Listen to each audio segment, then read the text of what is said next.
नमस्कार, मैं हूं संदीप चौधरी।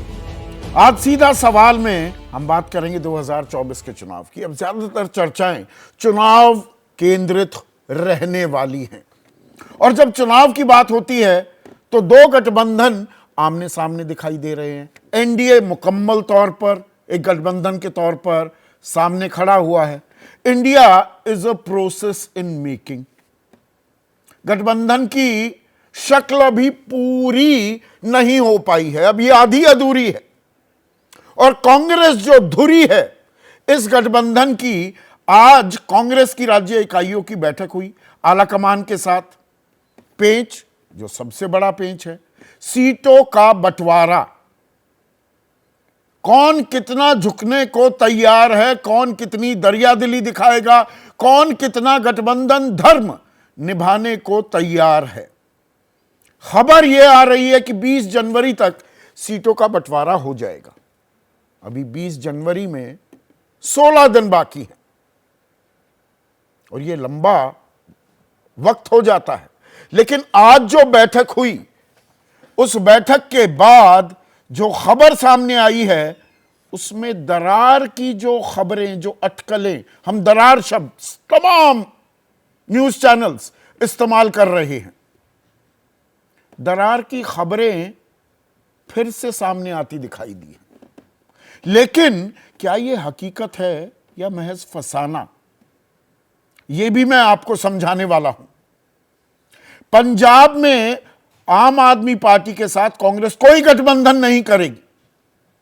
ऐसा राज्य इकाई ने कहा है कि भाई 13 की 13 सीटें हम लड़ेंगे। पिछली बार 13 हम लड़े थे, 8 सीटें हमने जीती थी, जीत हासिल की थी 8 सीटों पर, हम क्यों जाने दें।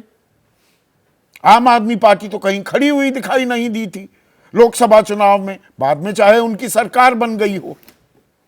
अब वहां के जो बड़े नेता हैं, अमरिंदर सिंह राजा अध्यक्ष हैं पंजाब कांग्रेस के, वो कह रहे हैं कि हमने तो एआईसीसी को बोल दिया कि 13 सीटें, एआईसीसी ने बल्कि हमें बोल दिया कि 13 सीटों पर लड़ो। बंटवारे पर कोई चर्चा नहीं हुई और लड़ने की रणनीति पर आगे भी हम बातचीत करते रहेंगे। अब ऐसा लगता है कि भाई अगर पंजाब में नहीं जुड़ेंगे साथ आम आदमी पार्टी और कांग्रेस, जो सीधा विश्लेषण जहन में आता है, दिमाग में आता है, तो ये दिल्ली में कैसे जुड़ पाएंगे। जबकि दिल्ली में खबर यह आ रही है कि अरविंद केजरीवाल और राहुल गांधी की सीधी बातचीत हुई है। 3-4 का, 3 कांग्रेस 4 आम आदमी पार्टी का फॉर्मूला लगभग तैयार है। तो अगर दिल्ली में वो साथ मिलकर लड़ने को तैयार हैं और पंजाब में अलग अलग लड़ेंगे, इसे दरार माना जाए क्या? यह हकीकत है या फसाना है? आज चर्चा करेंगे इस पर, इस पहलू पर भी। दूसरा, केरला की बात करते हैं। केरला में वामखेमा कह रहा है कि वायनाड से ना लड़े राहुल गांधी। राहुल गांधी पिछली दफा अमेठी और वायनाड दोनों जगह से लड़े थे, अमेठी में हार का सामना करना पड़ा। वायनाड से ना लड़े होते तो सांसद भी ना बन पाते। तो वो वायनाड कैसे छोड़ देंगे? और 20 सीटें हैं केरल में, वहां पर कांग्रेस ने 15 सीटों पर जीत दर्ज की थी और वहां पर सीधी टक्कर वामखेमे और कांग्रेस के बीच है। बीजेपी संगठन बहुत पुराना है, लेकिन राजनीतिक ताकत के तौर पर देखा जाए तो वो ना के बराबर है। तो ये दोनों साथ वहां लड़ लेंगे तो बीजेपी को तो फायदा होगा। इन दोनों से अलग अलग, कोई सीपीएम से नाराज है, कोई कांग्रेस से नाराज है, वो बीजेपी के पास चला जाएगा। तो ये दरअसल क्या एक स्मार्ट पॉलिटिकल मूव हो रही है? दरार के नाम पर, तकरार के नाम पर, नूरा कुश्ती भी है, ब्रिंकमैनशिप भी है, बहुत संज्ञाओं से पूरे राजनीतिक सिनारियों को, इस सूरत हाल को नवाजा जा सकता है। और तीसरी कड़ी जो इसमें जुड़ती है वो है पश्चिम बंगाल की।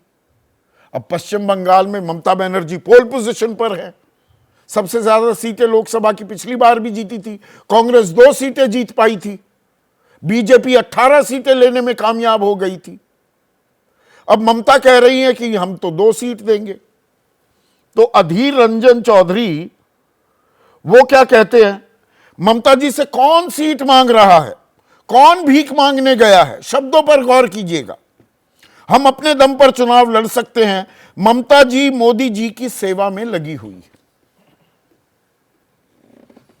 तो भाई इनकी तो बात नहीं बन पाएगी। प्रथम दृष्टया जो कहते हैं ना, पहली नजर में ऐसा ही प्रतीत होता है, पर ऐसा ही है क्या, या अंदर खाने ममता बनर्जी वो 2 से 4 सीट कांग्रेस मांग रही है, 2 देने को तैयार हैं, 2 पर वो लड़े, 4, 5, 6 जगह कांग्रेस अपने उम्मीदवार खड़ा कर दे, फ्रेंडली फाइट ही हो जाए, तो उसमें क्या वोटों के बंटवारे की गुंजाइश, स्ट्रोक, आशंका कम हो जाती है। साथ जुड़ जाएंगे तो बहुत से लोग बीजेपी चले जाएंगे। वाम वाम करने वाले भी राम राम करते पाए गए हैं बड़ी तादाद में। यह पश्चिम बंगाल की बड़ी एक दिलचस्प राजनीतिक कहानी है। इसमें यह तो एक पक्ष हो गया कि फसाना है, पर हकीकत भी है क्या। क्षेत्रीय दल अपनी ताकत का एहसास करवा रहे हैं और कांग्रेस को बता रहे हैं कि हमारे आगे झुकना होगा। राज्यों में जहां आपकी सीधी टक्कर है बीजेपी से, 190 के करीब सीटें हैं, वहां पर लड़िए, पर जहां दबदबा हमारा है, चीजें हमारे काबू में हैं, तो जो हम कहेंगे वही सही। और इसी की कड़ी जेडीयू जोड़ती दिखाई दे रही है। अभी संयोजक बने ना बने 3 दिन से खबरों में छाए हुए हैं नीतीश कुमार, लेकिन अब वो राष्ट्रीय अध्यक्ष बन गए हैं।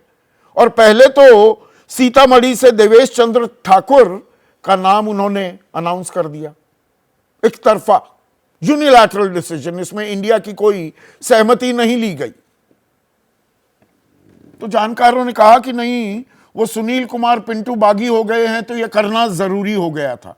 लेकिन अब इस कड़ी में 2 सीटें और जुड़ गई हैं। संजय झा बहुत करीबी हैं नीतीश कुमार के। इंडिया गठबंधन की जितनी बैठकें होती हैं, संजय साथ दिखाई देते हैं नीतीश कुमार के। दरभंगा से उनके नाम का ऐलान कर दिया गया है। और जिन्हें राष्ट्रीय अध्यक्ष की कुर्सी से हटाया गया, ललन सिंह, अब उन्हें मुंगेर जो उनकी भी सीट है वहां से लोकसभा उम्मीदवार की घोषणा कर दी गई है। और to rub salt in the wounds, जख्मों पर क्या नमक भी लगा रहे हैं। अरुणाचल प्रदेश में जो किरण रिजिजू जहां से लोकसभा चुनाव जीत कर आए हैं, अरुणाचल प्रदेश पश्चिम, और कांग्रेस दूसरे नंबर पर थी, वहां पर रुचि तंगुक के नाम का ऐलान कर दिया है जेडीयू ने। तो बात तो यह चल रही थी जो जीते थे और जो दूसरे नंबर पर रहे उस हिसाब से सीटों का बंटवारा होगा। लेकिन यहां पर यह पेंच भी आ रहा है क्या, या आईना भी दिखाया जा रहा है, या अपनी ताकत का एहसास करवा रहे हैं क्षेत्रीय दल। तो पूरी तस्वीर क्या उभर कर आती है, अभी वो पूरी तरह से साफ नहीं है। और इस बीच आज जो बैठक हुई उसके बाद कांग्रेस के राष्ट्रीय अध्यक्ष मल्लिकार्जुन खड़गे माइक्रो मैनेजमेंट की भी बात करते सुनाई दिए कि हमें माइक्रो मैनेज करना होगा, माइग्रेंट्स के घर जाना होगा। SC ST OBC, दलित, आदिवासी, पिछड़े और जो अल्पसंख्यक हैं उन पर खास ध्यान देना होगा, उनके वोट कटने ना पाए। तो ये कांग्रेस का प्लान है क्या, SC ST OBC, इन पर खास ध्यान, यही है क्या प्लान। पर इन पर ध्यान तो बीजेपी कई सालों से देती आ रही है। 3 महीने पहले चुनाव से यकायक ध्यान देने से नैया पार लग जाएगी क्या। ये ऐसे ही कुछ सवाल हैं जिन पर आज मैं विशुद्ध राजनीतिक चर्चा करने वाला हूं। ऐसे में आज का सीधा सवाल, कांग्रेस का प्लान, SC ST OBC पर खास ध्यान, और इंडिया में दरार का तराना बहुत दिनों से बजा रहे हैं हम, ये हकीकत है या फसाना। चर्चा में मेरे साथ कांग्रेस के राष्ट्रीय प्रवक्ता अभय दुबे, आम आदमी पार्टी के राष्ट्रीय प्रवक्ता जास्मीन शाह, तौसीफ खान समर्थक हैं तृणमूल कांग्रेस के, संगीत रागी संघ विचारक हैं, दिल्ली यूनिवर्सिटी में पढ़ाते हैं, और पंकज शर्मा राजनीतिक विश्लेषक हैं, लंबे समय तक कांग्रेस से भी जुड़े रहे। तो आज संगीत चर्चा आपसे शुरू करता हूं। ये गठबंधन नहीं हो पाएगा, इनकी तो दरारें इतनी हैं, इनमें पेंच इतने हैं, ये कहीं हकीकत कम फसाना ज्यादा तो नहीं हो रहा, या फसाना कम हकीकत ज्यादा? किस तरह से आंकते हैं? संदीप, ये दरअसल आप देखेंगे कि ये उनकी मजबूरी है आपस में लड़ जाना। आप 23 सीटें ऐसी थीं जो राष्ट्रीय कांग्रेस को केरल और पंजाब से आई थीं। आपने अभी उसका जिक्र भी किया, 15 सीटें और 8 सीटें, 23 सीटें, यानी कि 52 सीटों में से 23 सीटों पर यदि कांग्रेस समझौता करती है तो आप सोच लीजिए कि विपक्षियों की, यानी कि सीपीएम की और आम आदमी पार्टी की ये चाल ये होगी कि कांग्रेस पार्टी को पंजाब में भी समेट दें और केरल में भी समेट दें। यदि वहाँ से कांग्रेस पार्टी यदि कम सीटों पर जीतती है तो आप समझ जाइए कि कांग्रेस सीटें बढ़ा कहाँ से पाएगी। उसको लड़ना पड़ेगा, कर्नाटक में ज़्यादा सीटें जीतनी पड़ेगी, तेलंगाना में जीतनी पड़ेगी। जो अभी उत्तर भारत के अंदर जो अभी दिख रहा है उसमें तो मुझे नहीं लग रहा है कि कांग्रेस पार्टी कहीं से भी सीटों को गेन करते हुए नजर आ रही है। गठबंधन में होने का मतलब ये कहाँ लिखा हुआ है कि नहीं साथ साथ ही लड़ना होगा, अलग अलग भी लड़ सकते हैं? देखिए संदीप, ये राजनीतिक सच्चाई ये है कि सीपीएम के नेताओं ने बहुत साफ साफ कहा है कि हम तृणमूल कांग्रेस के साथ वहां पर चुनाव नहीं लड़ेंगे। यानी कि जो गठबंधन है वो क्या ममता बनर्जी और कांग्रेस के साथ होने वाली है पश्चिम बंगाल में, तीनों साथ तो नहीं आ रहे हैं, ये तो बहुत निश्चित है। तृणमूल कांग्रेस 2 सीटों से ज्यादा, 3 सीटों से ज्यादा कांग्रेस पार्टी को आज के दिन में देने के लिए तैयार नहीं है। देगी, बाकी में कर लो जी, फ्रेंडली फाइट आपको खड़े करने कर लो, बिल्कुल ठीक है। लेकिन ये क्या एक स्मार्ट पॉलिटिकल मूव भी हो रही है जिसे क्या हम नजरअंदाज कर रहे हैं? मेरा सवाल बिल्कुल मुझे लगता है कि ममता बनर्जी की नज़र सिर्फ यहीं तक नहीं है।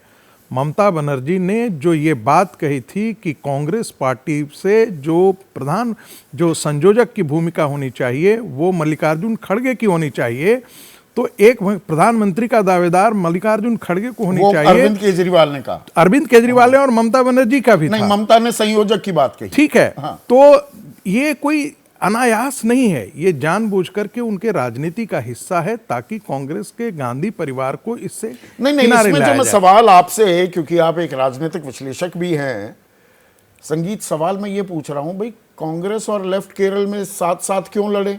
तब तो रास्ता दे देंगे बीजेपी को। कांग्रेस और आम आदमी पार्टी, कांग्रेस का नेता कैसे समझाएगा अपने कार्यकर्ताओं को कि इस सीट पर आम आदमी पार्टी को वोट दे दो जो हमारा दुश्मन नंबर 1 था विधानसभा में, जिसने हमें 19 सीटों पर समेट दिया? मैं यही जानना चाहता हूं कि क्या आज के दिन में कांग्रेस पार्टी 8 सीटों पर लड़ने के लिए तैयार हो जाएगी पंजाब के अंदर? वो तो कह रहे हैं 13 पर लड़ेंगे। 13 पर लड़ेंगे, यानी क्या आज के दिनों में आम आदमी पार्टी इतनी सीटें देने के लिए तैयार है पंजाब में?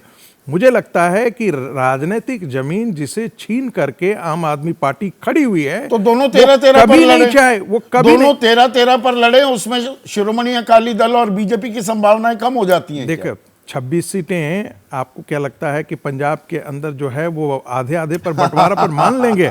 मुझे ऐसा नहीं लगता है। राजनीतिक तौर पर देखिए बहुत साफ साफ है, मुकम्मल गठबंधन नहीं है, पर गठबंधन के नाम पर कहीं पर एक साथ और कहीं पर आर पार की लड़ाई भी होगी। देखिए सिर्फ आर पार की नहीं लड़ाई होगी, कोई भी पार्टी, कोई भी क्षेत्रीय दल जिसने कांग्रेस से जमीन छीन करके, तो ये दरार की संकेत है। दरार तो रहना ही था, दरार तो है ही।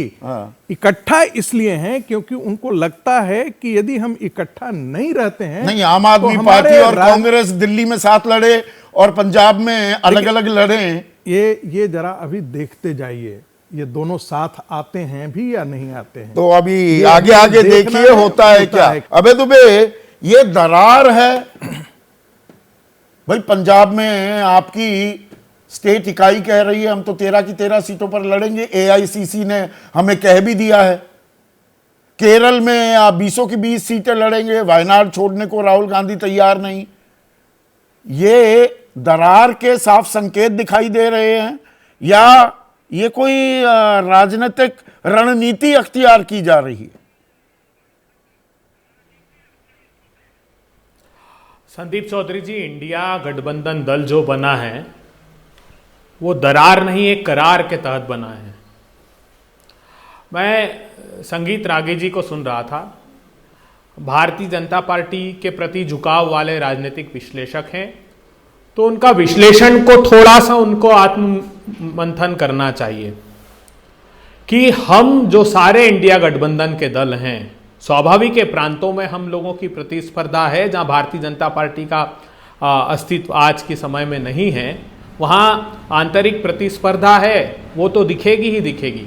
लेकिन न ममता बनर्जी ने न अरविंद केजरीवाल जी ने मोदी परिवार का नाम लिया।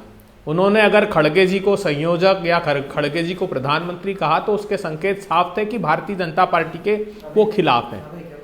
एक बात हमको साफ समझनी चाहिए कि 18 प्रांतों में आज भी कांग्रेस पार्टी के सांसद हैं और 25 प्रांतों में भारतीय जनता पार्टी के हैं, और जितने क्षेत्रीय दल इंडिया गठबंधन दल के हैं स्वाभाविक रूप से वो अपने अपने एक एक ये गणित, इस गणित को छोड़िए। अब है तो वहां पर आपको ये गणित नहीं, मैं सीधा सवाल पूछ रहा हूं। कहीं पर दोस्ती, कहीं पर अब्बा, कहीं पर कुट्टी, ये दरार की घुट्टी सामने पेश की जा रही है या राजनीतिक रणनीति है? सवाल सीधा है मेरा। संदीप चौधरी जी, पहली बात तो अभी 6:30 बजे, 6:30-7 बजे के लगभग जो पांचों हमारे इस कोऑर्डिनेशन कमेटी के सदस्य हैं, मुकुल वासनिक जी, अशोक गहलोत जी, भूपेश बघेल जी, सलमान खुर्शीद और मोहन प्रकाश जी, उन्होंने विस्तृत रिपोर्ट अध्यक्ष जी को सौंपी है। मोहन प्रकाश जी, उस रिपोर्ट के आधार पर हम कोशिश करेंगे कि अधिकतर प्रांतों में अच्छा तालमेल, सीट शेयरिंग हमारी हो। लेकिन 2004 को भी याद करिए। अभी आप लेफ्ट फ्रंट की जो बात कर रहे थे केरला की, तो जब 2004 में भी समझौता हमारा हुआ था तो वो त्रिपुरा में, वेस्ट बंगाल में, केरला में उनकी सरकार थी, लेकिन वहां गठबंधन नहीं किया। उन्होंने हमसे आंध्र प्रदेश में गठबंधन किया था। समाजवादी पार्टी, बहुजन समाज पार्टी का हमसे पहले गठबंधन नहीं हुआ था उत्तर प्रदेश में। लेकिन कुछ पोस्टपोल अलायंस होंगे, कुछ स्ट्रेटेजिक अलायंस होंगे, जिसकी बात आप कर रहे थे। तो यही आम आदमी पार्टी के साथ आप करने वाले हैं। हो सकता है कि वहां दोनों, पंजाब में आप 13-13 सीटें अलग अलग लड़ेंगे और दिल्ली में गठबंधन कर लेंगे, क्या ये होने वाला है? देखिए, उसमें भारतीय जनता पार्टी को दोनों ही जगह पर लाभ नहीं है। अगर ये स्ट्रेटेजिकली ये निर्णय लेना भी पड़ता है, अभी तो 5 सदस्यों की कमेटी क्या निर्णय लेगी वो अधिकृत बयान पार्टी जारी करेगी। आज मैं उस पर टिप्पणी नहीं कर सकता, लेकिन उसमें भारतीय जनता पार्टी का फायदा होते हुए तो दिखाई आपको देता नहीं है। दिल्ली में स्वाभाविक रूप से जब आम आदमी पार्टी जीत कर आई थी तो भी उनका लोकसभा में वोट परसेंटेज 18 था और कांग्रेस पार्टी का 21 था। तो वहां पर पॉसिबिलिटी है। अगर पंजाब में नहीं होता है, स्थानीय इकाइयां नहीं, वैसे तो सारी स्थानीय इकाइयों से बात हो गई। जो 5 कोऑर्डिनेशन कमेटी के लोग हैं उनकी प्रत्येक प्रांतों की प्रांतीय इकाइयों से चर्चा हो गई है, और जो भी रिपोर्ट सबमिट होगी सामूहिक निर्णय लिया जाएगा। और इसीलिए बौखलाहट में भारतीय जनता पार्टी, आप देखें ना, जब उनको सत्ता की चिंता सताती है तो ईडी बाहर आ जाती है। जब ईडी बाहर आए तो समझ लीजिए राज्य इकाइयों की बात सुनी जाएगी या जिसके साथ आप गठबंधन करेंगे। भाई, आम आदमी पार्टी से बात हुई आपकी कि दिल्ली में गठबंधन कर लेते हैं, पंजाब में अलग अलग लड़ेंगे? ये सोच समझकर कदमताल की जा रही है या ये कांग्रेस की आपकी खुद की विशुद्ध अपनी रणनीति है? नहीं, देखिए, जब सामूहिकता से निर्णय होंगे तो सब सामूहिकता से होंगे, सारे राजनीतिक दलों के होंगे। इसलिए स्थानीय इकाइयां जो बयान देती है उसका फर्क राष्ट्रीय गठबंधन पर नहीं पड़ने वाला है। ये भी बात साफ हो जानी चाहिए। जो निर्णय होगा वो इंडिया गठबंधन के दल सामूहिकता के साथ लेंगे। अमरिंदर सिंह राजा वॉरेन कह रहे हैं कि एआईसीसी ने हमें कह दिया है कि 13 सीटों की तैयारी करो पंजाब में। देखिए, मैंने कहा ना आपको कि राज्यों की इकाइयां अपना वक्तव्य देगी, लेकिन जो निर्णय होगा वो ये कोऑर्डिनेशन कमेटी के जो 5 लोग हैं और राष्ट्रीय अध्यक्ष जी जो निर्णय लेंगे इंडिया गठबंधन दलों के साथ, वही निर्णय फाइनल होगा। ठीक है जैस्मिन शाह, एक मिनट पहले पंजाब से निपट लेते हैं। एक मिनट जैस्मिन शाह, पंजाब में अलग अलग, दिल्ली में साथ साथ,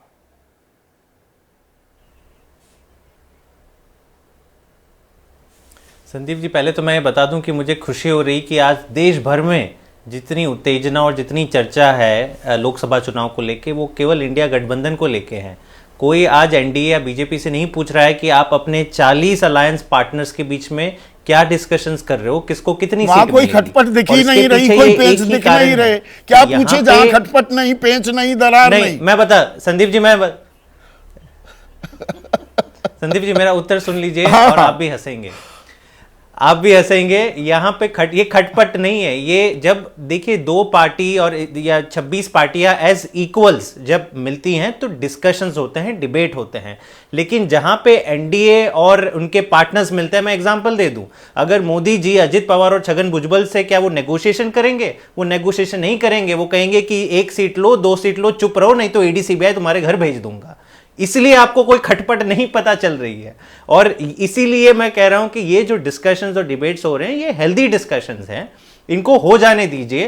क्या आज ये कहना संभव नहीं है कि पंजाब में क्या फॉर्मूला होगा, दिल्ली में क्या फॉर्मूला होगा, लेकिन आम आदमी पार्टी की हमेशा ये एक सोच रही है कि हमें अपने आपसी हित से ऊपर उठकर देश को बचाने के लिए जिस भी सीट से, जो भी पार्टी जिसका संगठन मजबूत है, जिसका अच्छा नेता या चेहरा है, उसे लड़ना चाहिए। अच्छा, हमें 1 सीट कहीं कम मिल जाए, 1 सीट कहीं ज्यादा मिल जाए, हमें इसकी कोई चिंता नहीं अच्छा, है। एक चीज बताइए, और यही हम कह रहे हैं कि इसी ये मेरी जानकारी है, पूरा यकीन है कि इंडिया अलायंस के डिस्कशंस खत्म होंगे। मेरी जानकारी है, ये बताइएगा गलत है कि नहीं।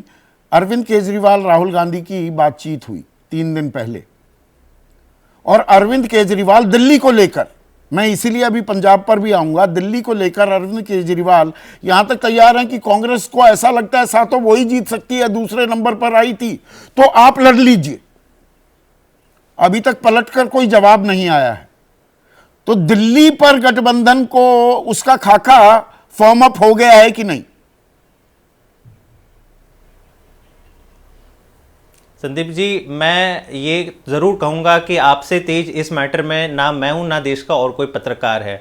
अगर इन 2 बड़े नेताओं के बीच में फोन कॉल हो गई तो मुझे इसकी जानकारी नहीं है, लेकिन मैं ये जरूर कह दूं कि हाँ, इंडिया गठबंधन के सारे पार्टनर्स के बीच में गंभीर चर्चाएं हो रही है। हर स्टेट को और हर सीट का समीकरण किया जा रहा है, और मैं यकीन दिलाता हूं देश भर के जितने भी व्यूअर्स आज ट्यून्ड इन हैं कि चंद ही दिनों में जो खाका बनकर आएगा, ये भाजपा को और नरेंद्र मोदी जी की तानाशाही सरकार बनाने का एक सबसे मजबूत कदम देश आगे रखने वाला है। पंजाब में हो या ना हो, दिल्ली में गठबंधन जरूर होगा कांग्रेस और आम आदमी पार्टी का। नहीं, ऐसी बात नहीं है ना, ऐसी बात नहीं है। हम नहीं कह रहे हैं कि पंजाब में नहीं होगा या यहाँ दिल्ली में होगा। मतलब निश्चित तौर पे पंजाब में कांग्रेस भी एक पार्ट नहीं, कांग्रेस की मौजूदगी है पंजाब में, कांग्रेस की मौजूदगी है दिल्ली में। उसी तौर पे आम आदमी पार्टी की मौजूदगी गुजरात में है। हमने 14% वोट शेयर हमें वहां पे भी मिला था, तभी हम नेशनल पार्टी बने थे। गोवा में भी हमारे 2 एमएलए हैं।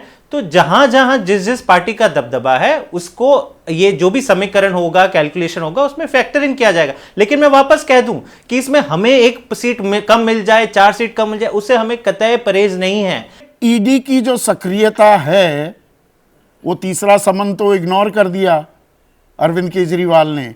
ईडी की सक्रियता सीटों के बंटवारे से तो नहीं जुड़ी हुई कहीं कि गठबंधन मत कर लेना कांग्रेस के साथ? बिल्कुल, आपने बहुत अहम सवाल संदीप जी, आपने अहम सवाल पूछा, लेकिन मैं आपको पहले एक करेक्शन कर दूं। ईडी के समन को केजरीवाल जी ने इग्नोर नहीं किया है।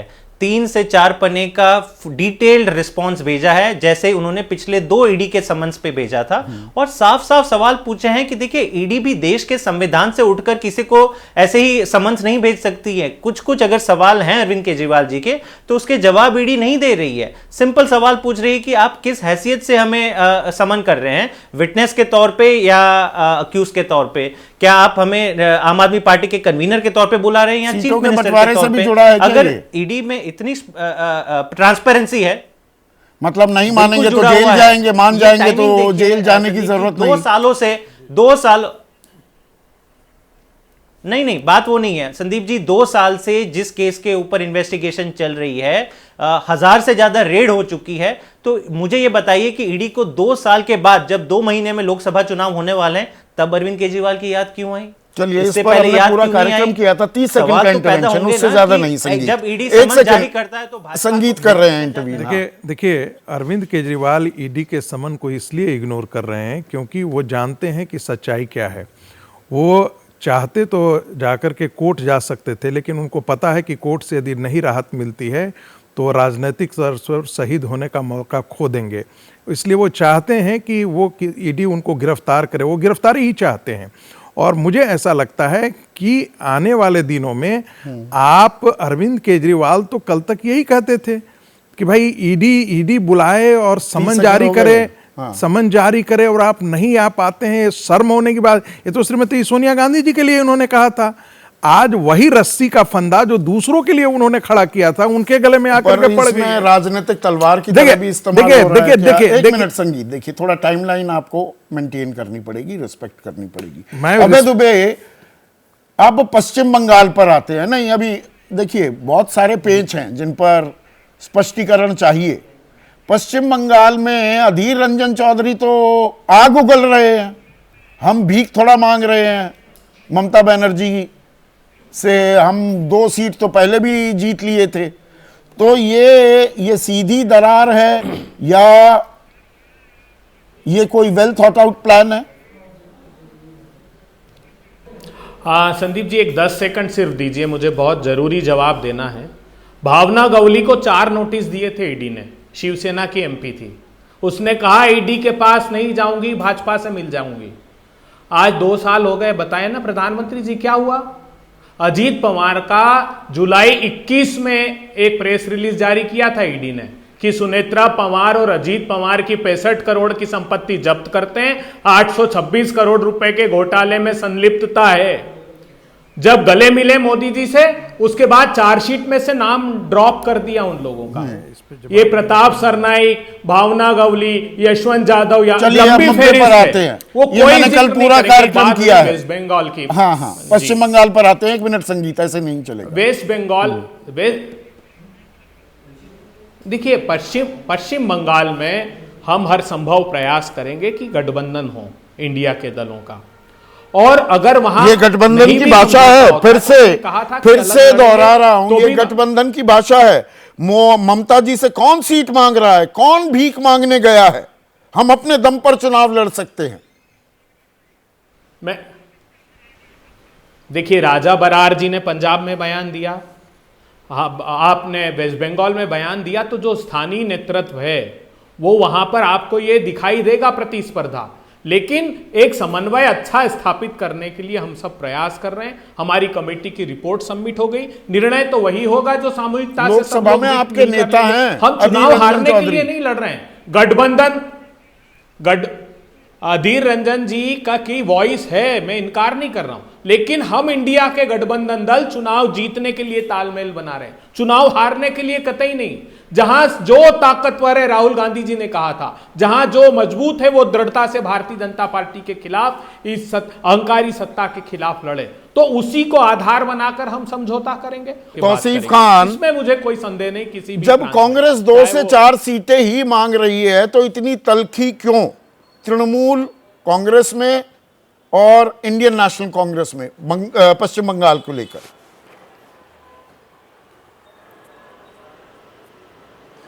देखिए संदीप जी, 2019 के चुनाव में 42 सीट पे कांग्रेस ने चुनाव लड़ा था और उसका नतीजा ये हुआ कि वो सिर्फ 2 सीट जीत पाए और उनका जो वोट परसेंटेज है वो लगभग 5% के आसपास था, सीपीएम से भी कम। 5.67%। आपने सुना है कि आपने सही कहा कि जी 5.67% लगभग उनका सीट शेयरिंग था। देखिए बंगाल में कांग्रेस के एक बड़े नेता हैं अधीर रंजन चौधरी जी, और वो लगातार मुर्शिदाबाद से एमपी बने रहे हैं, लीडर ऑफ अपोजिशन है। उनकी एक राजनीतिक समझबूझ है, उसका कोई इनकार नहीं है। लेकिन जयराम रमेश जो कांग्रेस के जनरल सेक्रेटरी हैं, उन्होंने कहा है कि सीट शेयरिंग पे हम खुले मन से और बंद मुंह से सीट शेयरिंग की बात करेंगे। बंद मुंह तो कहाँ उनका है? इशारा अपने पार्टी की तरफ है, अपने पार्टी के लीडर की तरफ है। जहां तक जी हाँ, उनका स्टेटमेंट है, आपने मीडिया में रिपोर्ट है, आप चेक कर सकते हैं। आपने सही कहा कि हाँ, बंद मुंह नहीं है। अब दूसरी तरफ है कि ममता बनर्जी की जो राजनीतिक समझबूझ है, देश में आज उनकी जो पॉलिटिकल एक्सपीरियंस है, ज़मीन में उतर के राजनीति करना और चुनाव जीतना, वो उस पर कोई संदेह किसी का नहीं है। अगर आप उनको कंपेयर करें तो अधीर जी से काफी ज्यादा समझबूझ उनको है बंगाल के अंदर। नहीं, में इसमें चुनाव क्या कैसे एक जीतने, और अंदेशा आंकड़ा ये ये भी बताता है तृणमूल 2021 खेमे का में चुनाव बताता कि है, कांग्रेस 2023 और वाम खेमे को साथ ले लिया, वाम वाले भी कहीं राम राम करते हुए बीजेपी की तरफ ना चले जाएं। तृणमूल से नाराज जो कांग्रेस को वोट दे सकते थे वो भी बीजेपी को वोट दे दें।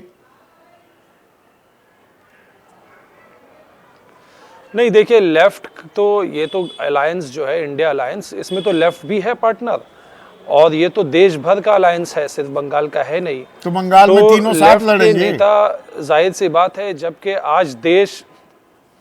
आज जो ये जो गठबंधन बना है, ये तो देश को बचाने के लिए गठबंधन बना है। ये इंडिया अलायंस ही इसलिए बना है देश कि बचाने के बीजेपी साथ जिस साथ रास्ते अपनी में देश को राजनीतिक लेकर जा जमीन भी रही है, बचानी वहां से है। देश को सबके बचा कर अपने लाया जाए। अस्तित्व की लड़ाई भी है, अपना राज्य भी बचाना है। संदीप, नहीं, आपने सही बोला, अपना राज्य तो तभी बचेगा, अपना अस्तित्व तो तभी बचेगा जब ये देश बचेगा। अरे यहाँ तो कांग्रेस बीजेपी के नेता कहते हैं कि और चुनाव करने की अपना जरूरत ही नहीं अस्तित्व है। पहले, ये एक सवाल दफा भी तो अपनी है ना। दफा पंकज बीजेपी शर्मा, एक सेकंड तौसिफ भाई, पंकज शर्मा, ये दरार है, ये दरार हकीकत है, फसाना है, या राजनीतिक विश्लेषक, राजनीतिक जानकार अभी मुलम्मा उड़ा रहे हैं, असल तस्वीर अभी आनी बाकी है? हकीकत है, फसाना भी है। जब थोड़ी बहुत हकीकत कहीं होती है तो उसको फसाना बनाने की दिलचस्पी रखने वाले भी बहुत लोग होते हैं, तो ये भी एक बात है। अब देखिए, ये जो इंडिया समूह के राजनीतिक दल हैं, इनमें आपस में अलग अलग राज्यों में अलग अलग इनके स्टेट्स हैं, तो ये होना बड़ा स्वाभाविक है। लेकिन अब आप बताइए कि अगर अखिलेश यादव ये कहें कि मैं बाकी जगह तो उत्तर प्रदेश के बाहर अटखेलियां करने को तैयार हूं, लेकिन अपने यहाँ मैं कांग्रेस को जगह नहीं दूंगा। ममता बनर्जी सोचें कि मैं बंगाल के बाहर तो सब जगह तालमेल करने को तैयार हूं, जहां तृणमूल कांग्रेस का ज्यादा कुछ नहीं है, लेकिन मैं बंगाल में जो अपना आंगन है वो कांग्रेस के लिए टेढ़ा ही रखूंगी। तो फिर अधीर रंजन चौधरी क्या कहेंगे? और अरे, पिछली बार अगर कांग्रेस 2 सीटें जीती थी पश्चिम बंगाल में, तो कोई जरूरी तो नहीं है कि इस बार स्थिति ऐसी है कि वो 2 ही सीटों पर लड़ सकती है या 2 ही सीटें जीत सकती है। अगर पिछली बार 5.6% वोट था, तो क्या जरूरी है कि इस बार भी वो वोट उतना ही रहेगा? नहीं, ममता कहें कि मैं 2 दूंगी, बाकी पे लड़ना अपनी मर्जी है आपकी, लड़िए। नहीं, देखिए, बाकी पे लड़ना है, अपनी मर्जी है, लड़िए। तो फिर इस तालमेल का और इंडिया समूह का अर्थ ही क्या हुआ? पूरे देश में इसका संदेश क्या जाएगा? एक बात और है कि तो यही सबसे बड़ी अभी परेशानी आने वाली है। यही संदेश तो अगर आम आदमी पार्टी के साथ दिल्ली में आप गठबंधन कर लो और पंजाब में ना करो, संदेश तो तब भी ये जाएगा, या वो स्मार्ट पॉलिटिकल मूव होगी? नहीं, कोई स्मार्ट पॉलिटिकल मूव नहीं होगी, बिल्कुल यही संदेश जाएगा। और ऐसा संदेश अगर जाएगा तो इससे तो बहुत नुकसान होगा। वैसे ही बहुत देर हो गई है। 23 जून को पटना में 16 विपक्षी दल मिले थे, तब ये तय हो गया था कि इकट्ठे चुनाव लड़ेंगे। तो फिर 6 महीने सब कहाँ ऊँग रहे थे? 18 जुलाई को बेंगलोर में तो इंडिया समूह के गठन का बाकायदा ऐलान हो गया था, इंडिया समूह नाम रख दिया गया था। तो उसके बाद तो केरला में अगर कांग्रेस और वाम खेमा साथ मिलकर लड़ेंगे तो बीजेपी के लिए रास्ता खोलेंगे। अभी तक वो द्वार खुले नहीं है। अलग अलग लड़ेंगे तो 20 की 20 आपस में बांटेंगे। हाँ, तो साथ तालमेल करके लड़ेंगे तो ही, वरना भारतीय जनता पार्टी को चाहिए ना ईमानदारी से काम नहीं ले तो नहीं होगा। बहुत देर वैसे ही हो चुकी है। मैं फिर कह रहा हूं आपसे कि अब अगर इन्होंने और ज्यादा देर की तो देश में इससे ये संदेश जाएगा कि विपक्ष का तालमेल आपस में ठीक से नहीं हो पा रहा है। तालमेल ठीक से नहीं हो पा रहा है, ये तो सवाल जस का तस बना हुआ है। तालमेल अगर हो रहा होता, एक न्यूनतम साझा कार्यक्रम तो आ गया होता। किन मुद्दों पर साथ लड़ोगे? आज अगर राष्ट्रीय अध्यक्ष कांग्रेस के मल्लिकार्जुन खड़गे माइक्रो मैनेजमेंट की बात कर रहे हैं और कह रहे हैं कि SC ST OBC पर खास ध्यान देना होगा, ये तो इंडिया की तरफ से आना चाहिए ना। बिल्कुल इंडिया समूह की तरफ से आना चाहिए। अब ये अलग अलग सुरों में सब अपनी अपनी बात कहें, उसका वक्त है ही नहीं। मुझे ये लगता है कि कांग्रेस में एक धड़े को ये लग रहा है कि इंडिया समूह के राजनीतिक दल अंततः एक हो पाएंगे या नहीं हो पाएंगे, इसलिए कांग्रेस को अपनी अकेले भी तैयारी चुनाव लड़ने की रखनी चाहिए। लेकिन मेरा तो हो लिया गठबंधन। अगर भरोसा एतबार इतना कम है एक दूसरे पर तो कैसे लगेगी नैया पार? वही मैं संदीप जी कह रहा हूं कि मुझे लगता है कि एक धड़े को ये लग रहा है, लेकिन ये सोच परिपक्व नहीं है। कोशिश ये होनी चाहिए कि तालमेल किसी भी हालत में हो और ये सोच न रखी जाए कि हम अलग से अब जब तो इसको तालमेल को कितना टालेंगे? और आज तो बहुत सारी बातें पंकज शर्मा ने वो कह दी जो आपकी बाँचें खिल रही होंगी संगीत राय। मेरी बाँचें नहीं खिल रही। देखिए संदीप, मैं ये जानता हूँ, ये अच्छी तरीके से जानता हूँ कि पूरा जो इंडिया गठबंधन है एक सधा हुआ समूह नहीं है। इसके अंदर अपने फैक्शंस हैं। ममता बनर्जी, अरविंद केजरीवाल का एक अलग फैक्शन है। अंदर के भी कांग्रेस पार्टी में पंकज शर्मा बिल्कुल सही कह रहे हैं। कांग्रेस पार्टी को इस बात का डर है कि हम क्षेत्रीय दलों के साथ यदि हम सीटों का समझौता करते हैं तो ये नौबत जिस प्रकार के वो कंसेशन देने के लिए तैयार हैं, हम 191 से ज्यादा सीट सीटों वो का देने के लिए, तालमेल तो छोड़िए, न्यूनतम साझा कार्यक्रम भी अभी साथ जा रही जबकि 2 महीना बचे हैं। आपको नोटिफिकेशन SC ST OBC और मुसलमानों अल्पसंख्यकों पर ध्यान देना है। ये बात तो नीतीश कुमार कह रहे हैं, अखिलेश कह रहे हैं, नीतीश कुमार कह रहे हैं। मेरी जातिगत जनगणना का ही प्रचार प्रसार नहीं कर रही कांग्रेस। ड्राइंग बोर्ड पर मल्लिकार्जुन खड़गे कह दें या अधीर रंजन चौधरी कह दें या नीतीश कुमार कह दें, ये बड़ा अच्छा लगता है। यदि दरार नहीं होता तो नीतीश कुमार एक तरफा सीटों का ऐलान नहीं करते। ध्यान रखिएगा। एक तरफा। अगला सवाल अभी मैं अरुणाचल प्रदेश में जहां JDU की कोई बहुत बड़ी हैसियत नहीं है, कोई बहुत बड़ा नंबर पर कांग्रेस आई थी। उत्तर आपको मैं बता दूं, और वहीं से भारत जोड़ो यात्रा भी निकलेगी, न्याय यात्रा। अखिलेश यादव मध्य प्रदेश में लड़ने के लिए पीठ थपथपा चुके हैं अपने लोगों को कि हम 10 सीटों से कम नहीं लड़ने जा रहे हैं वहां पे। ऐसी स्थिति में कांग्रेस पार्टी यदि ये कह रही है कि ये देखिए स्ट्रेटजी भी है, कुछ भी, सवाल सीधा है कि आप ये मत बोलिए कि हम देश बचाने के लिए लड़ रहे हैं। आप ये कहिए कि आप अपनी राजनीतिक वजूद बचाने के लिए लड़ रहे हैं। राजनीति में तो पहले राजनीतिक वजूद पर ही राजनीति होती है, बाकी कितनी दार्शनिक बातें करते रहिए। पर अभय दुबे, अब ये सीटों के तालमेल में अरुणाचल में JDU ने एकतरफा घोषणा कर दी अपने उम्मीदवार की, दूसरे नंबर पर आपका उम्मीदवार आया था, और बिहार में 3 सीटों पर उम्मीदवार घोषणा कर दी, तय नहीं किए हैं कि यही लड़ेंगे। अब इस तालमेल को क्या नाम देंगे आप? संदीप चौधरी जी, सबसे प्रसन्नता इंडिया के दलों के गठबंधन की और सफलता मैं इस बात से मानता हूं कि संगीत रागी जी सारी संभावनाएं भारतीय जनता पार्टी के लिए इस बात में तलाश रहे हैं कि इंडिया के गठबंधन दलों का अच्छा तालमेल नहीं हो। नहीं। तो ये इंडिया गठबंधन के लिए एक अच्छी खबर है। दूसरा, एक कॉन्टेक्स्ट में आपका ठीक कर, 1 मिनट, मैं आपके बीच में नहीं बोला था संदीप जी, एक मैं कॉन्टेक्स्ट ठीक कर दूं। जो बार बार आप खड़गे साहब के बयान का कह रहे हैं SC ST OBC माइनॉरिटी का, वो उसका कॉन्टेक्स्ट सिर्फ ये था कि बड़ी संख्या में इन लोगों के वोट हटा दिए जाते हैं वोटर लिस्ट में से। तो उन्होंने अपने प्रांतीय अध्यक्षों को और लीडर ऑफ ओपोजिशंस को कहा है कि इस बात पर गंभीरता से इंडिया की तरफ से आ जाता बयान। बिल्कुल ठीक कह रहे हैं आप, पूरा कॉन्टेक्स्ट दे दिया, पर ये इंडिया की तरफ से आना चाहिए था ना। संदीप जी 1 मिनट। हाँ नहीं संदीप जी, मीटिंग थी हमारे प्रांतों के अध्यक्षों की और लीडर ऑफ अपोजिशन की। हमारा भी संगठनात्मक ढांचा है, अंदर इंडिया गठबंधन दलों में तो ये चर्चा होती ही होती है, लेकिन हमारी भी जिम्मेदारी है कि हम अपनी पार्टी के अंदर इस पर बात करें। एक बात। दूसरी बात, आप बिल्कुल पूरे आत्मविश्वास के साथ कह रहा हूं, जितने प्रांतों की आपने बात की सब जगह अच्छा तालमेल होगा। जो आंतरिक हमारी तैयारी है मैं उसकी चर्चा आपके सामने नहीं कर सकता, लेकिन बहुत भारतीय जनता पार्टी के लिए चौंकाने वाली सीट शेयरिंग होगी, जिसकी बहुत कब अच्छी तक आ जाएगा तैयारी है। खाका? जरूरी नहीं कि फाइनल सीट शेयरिंग फॉर्मूला कब हो जाएगा सार्वजनिक?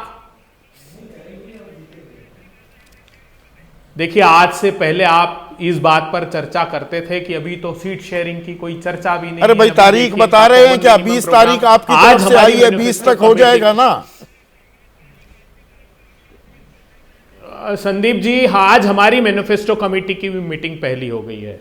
हम अपना मैनिफेस्टो पर काम करके सारे राजनीतिक दल कर रहे हैं, उसके बाद एक साझा मिनिमम प्रोग्राम हम लोग देंगे। चलिए, साझा मिनिमम प्रोग्राम आएगा और उसके बाद सीटों के बंटवारे का फॉर्मूला भी, कौन कहां कितनी लड़ेगा, सामने आएगा। हकीकत है, फसाना है, अभी हमें मालूम नहीं, दरार का सामने आ जाएगी तस्वीर। और आपका क्या कहना है?